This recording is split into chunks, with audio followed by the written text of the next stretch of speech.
Գրական ստեղծագործությունը հեղինակի կենդանության օրոք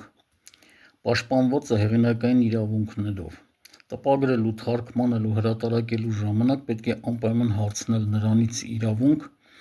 և նաև վճարել։ Մահից հետո նույնպես պահպանված է։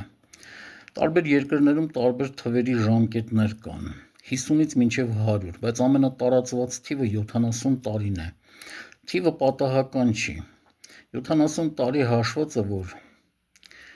գրական ստեղծագործողի մահից հետո նրա առաջին հերթի սերունդները կարողանան օգտվել այդ պտուղներից։ Այսինքն հեղինակի մահից հետո էլ նույնպես պետք է առաջին հերթի ժառանգներից թույլտվություն վերցնել և տպագրության և թարգմանության համար և նաև վճարել։ Սակայն հիմնականում քաղաքակիրթ երկրներում է, որ այդ կանոնները պաշտպանվում են։ Աշխարհի բազմաթիվ երկրներում հեղինակային իրավունքները չեն պաշտպանվում։ Մոտավորապես 15-20 տարի առաջ Երևանում Չարենցի մի գիրքը հրատարակվեց, վերջերս ես դրա մասին ասել էի, որտեղ ցենզուրայից դուրս բառեր կային օգտագործված։